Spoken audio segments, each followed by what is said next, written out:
बहुत अहम मीटिंग थी आज और बहुत अहम फैसले किए गए हैं उस मीटिंग में। ज़ाहिर सुबह से इतलात आना शुरू हो गई थी। पहले ये इतलात आई जैसे मंसूर अली शाह, जैसे मुनीब अख्तर, बैरिस्टर गौहर और सेनेटर अली ज़फ़र ने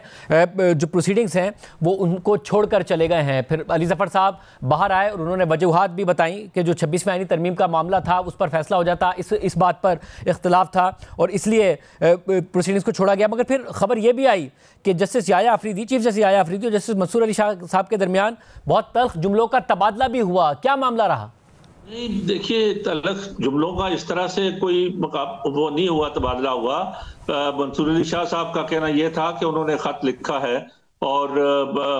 जस्टिस मुनीब अख्तर साहब का भी, और उस वक्त तक इस मीटिंग को पोस्टपोन किया जाए जब तक 26वीं तरमीम का या इस्लामाबाद हाई कोर्ट के अंदर जो ट्रांसफर्स हुई हैं उनमें सीनियरिटी वाले मसले पर जब तक फैसला नहीं हो जाता उस वक्त तक जो है वो मीटिंग को पोस्टपोन करना चाहिए। लेकिन चीफ जस्टिस साहब ने कहा कि ये कॉन्स्टिट्यूशनल मैंडेट है हमारा और कमीशन की मीटिंग जो है वो पोस्टपोन नहीं की जा सकती। बाकी जो चीज़ों का फैसला है वो प्रॉपर फोरम में वो जुडिशरी होगा। तो फिर उनकी तरफ से वॉकआउट या बॉयकॉट किस नुक्ते पर हुआ? इसी के ऊपर के उन्होंने कहा कि हमारे जो है खत के मुताबिक मीटिंग चूंकि पोस्टपोन नहीं हो रही है इस वजह से हम इसका हिस्सा नहीं बनते। और इस सब में कोई बहस नहीं हुई, वो सिंपल उठकर चले गए ये नुक्ता सुनने के बाद? कोई ज्यादा बहस नहीं हुई। चीफ जस्टिस साहब ने चूंकि वाज़े तौर पर अपना मौक़िफ़ बयान कर दिया था कि ये मीटिंग पोस्टपोन नहीं हो सकती और आप वेट करें, ज्वाइन करें आप प्रोसीडिंग्स को और उसके बाद आप इसको देखें। लेकिन उन्होंने जो है वो बायकॉट करना मुनासिब समझा। अच्छा, मगर क्या ये आपके लिए भी अहम मामला है कि इस्लामाबाद हाई कोर्ट में जो सीनियरिटी का मामला है वो तय पा जाए? क्योंकि इतलात यही है कि जस्टिस जो आमिर फारूक साहब हैं उनकी जो सुप्रीम कोर्ट में तैनाती है उसकी आपने भी मुखालफत की। जी, मैंने मुखालफत इसलिए ही की थी क्योंकि देखिए जो सरफराज डोगर साहब की जो सीनियर उनको प्यूनी जज बनाया गया ट्रांसफर के बाद वो डिस्प्यूटेड है और उस चीफ जस्टिस साहब ने भी जो है वो ये कहा कि भाई मैं भी ये जाती तौर पर ये समझता हूँ, उनका व्यू ये जुडिशल उसके लिहाज से नहीं है, जाती तौर पर है कि वो भी इस कोई सीनियरिटी को एक्सेप्ट नहीं करते, वो सीनियर मोस्ट नहीं हो सकते। तो मेरा कहना भी ये था कि जब तक ये फैसला नहीं हो जाता कि सीनियर जज कौन है या अगर चीफ जस्टिस साहब को सुप्रीम कोर्ट में लाया जाता है तो एक्टिंग चीफ जस्टिस या चीफ जस्टिस कौन होगा, उस वक्त तक आमिर फारूक साहब को जो है वो नहीं लाया जाए। उनके ऊपर कोई ना हमारा इंटेग्रिटी का या कोई और मसला नहीं है, सिर्फ इस नुक्ते के ऊपर था कि आइंदा के लिए इस डिस्प्यूट को रिजॉल्व होना चाहिए ताकि इंस्टीट्यूशनल डेवलपमेंट जो है वो हमारी बेहतर हो। और फिर उनके हक में क्योंकि जस्टिस याया अफरीदी साहब ने वोट दिया, क्योंकि आप और जस्टिस जमाल खान मंदुखेल ने मुखालफत की जस्टिस आमिर फारूक की, तो उनकी तैनाती ना हो पाती सुप्रीम कोर्ट में? नहीं, अगर चीफ जस्टिस साहब ना वो उनकी फेवर में अपना राइट एक्सरसाइज करते तो फिर नहीं हो सकती थी, फिर 6 उनकी फेवर में होते, मेजॉरिटी नहीं होती। यानी कि जस्टिस याया अफरीदी साहब के वोट ने बहुत अहम किरदार अदा किया है chief justice Islamabad high court justice Aamir Farooq की तैनाती में सुप्रीम कोर्ट में। जी, उसने किया, लेकिन जो है मियां गुल और रंगजेब साहब जो है उनको उन्होंने कहा कि हम जो है एक्टिंग जज सुप्रीम कोर्ट का लाना चाहते हैं ताकि टैक्सेशन मैटर्स के हवाले से, तो उसके ऊपर हमारा कोई एतराज नहीं था कि भाई उनको लिया जा सकता है एज एन एक्टिंग जज। Article 181 is clear. मतलब क्योंकि ये बड़ी सरप्राइजिंग खबर है, क्योंकि अब ये तो जाहिर है तासुर है ही कि जस्टिस मोहसिन अख्तर कियानी शायद चीफ जस्टिस नहीं बन पाएंगे इस्लामाबाद हाई कोर्ट के जो मामला चल रहे हैं उसके बाद। मगर जस्टिस गुल हसन औरंगजेब का कहीं ना कहीं बहरहाल नाम आ रहा था और जाहिर है डोगर साहब की ट्रांसफर हुई है लाहौर हाई कोर्ट से तो वो सीनियरिटी में ऊपर आ गए हैं। ये क्या सरप्राइजिंग है आपके लिए भी कि अचानक हुआ और चीफ जस्टिस साहब ने कहा कि जस्टिस गुल हसन औरंगजेब साहब को एक्टिंग जज बनाते सुप्रीम कोर्ट का? जी, जो सुप्रीम कोर्ट के चीफ जस्टिस का एक्टिंग जज के लिए जो है वो जो है चीफ जस्टिस साहब ने ही कहा था कि उनको एक्टिंग जज सुप्रीम कोर्ट का जो है वो लिया जाए और वो 6 other than Punjab high court के जजेस के जो 6 जजेस की तैनाती का जब अप्रूवल हो गया तो उसके बाद उन्होंने कहा कि हमें एक और जज जो है वो टैक्सेशन मैटर्स के लिए चाहिए, तो उन्होंने इनका नाम पेश किया तो उसको यूनानिमसली एक्सेप्ट कर लिया गया। मगर आपके ख्याल में ये दुरुस्त होगा जो मामला इस्लामाबाद हाई कोर्ट में चल रहे हैं, उसके बाद क्या ये तासुर नहीं जाएगा कि एक तरफ तो ज़ाहिर सीनियरिटी तब्दील हो गई जो कि डिस्प्यूटेड है ऑलरेडी, फिर जस्टिस मियां गुल हसन औरंगजेब जो कि उम्मीदवार हो सकते थे चीफ जस्टिस बनने के लिए, अब उन्हें भी सुप्रीम कोर्ट ले जाया गया एक्टिंग जज के तौर पर?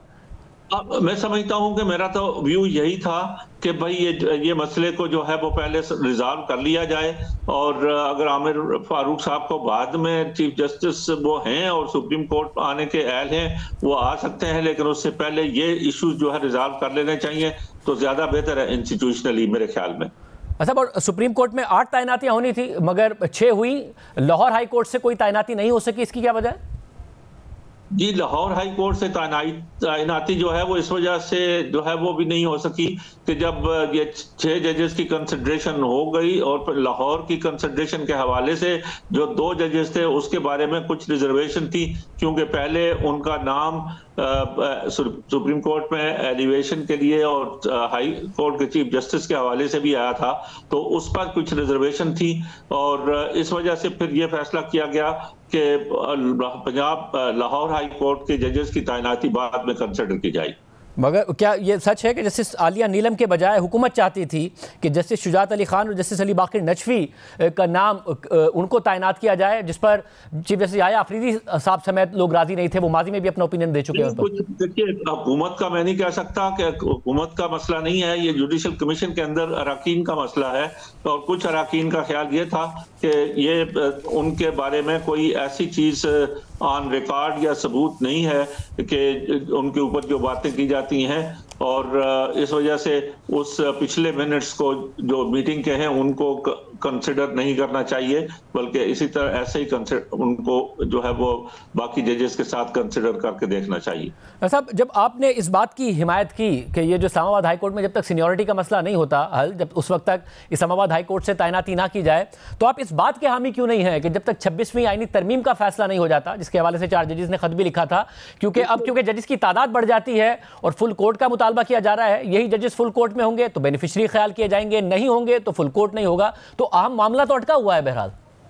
लेकिन 26वीं तरमीम का तो कॉन्स्टिट्यूशनल कोर्ट के अंदर है ना मैटर, वो कॉन्स्टिट्यूशन कोर्ट उसका फैसला करेगी, लेकिन जब तक 26वीं तरमीम का फैसला नहीं हो जाता उस वक्त तक तमाम कॉन्स्टिट्यूशनल डेवलपमेंट जो है और उनको बंद कर दिया जाए, तो मैं समझता हूँ ये मुनासिब नहीं है। जुडिशल कमीशन को अपना कॉन्स्टिट्यूशनल मैंडेट है, उसके ऊपर काम करना चाहिए और 26वीं तरमीम के हवाले से कॉन्स्टिट्यूशनल कोर्ट को उसका फैसला करना चाहिए। अच्छा, मगर मुतालबा ये है ना कि फुल कोर्ट उसका फैसला करे। अब अगर इतने सारे नए जजेस आ गए तो वो फुल कोर्ट में शामिल हो जाएंगे, नहीं होंगे तो वो फुल कोर्ट नहीं होगा। बात यह है कि देखिए 26वीं तरमीम से मैं भी फुल्ली एग्री नहीं करता, बहुत सारी चीजें हैं जो 26वीं तरमीम पर अगर बहस करेंगे तो उस पर मेरी भी तनकीद मौजूद है, लेकिन मेरा कहना यह है कि 26वीं तरमीम चूंकि पार्लियामेंट ने कर दी है और एक जुडिशल कमीशन तश्कील पा गया है, तो उसको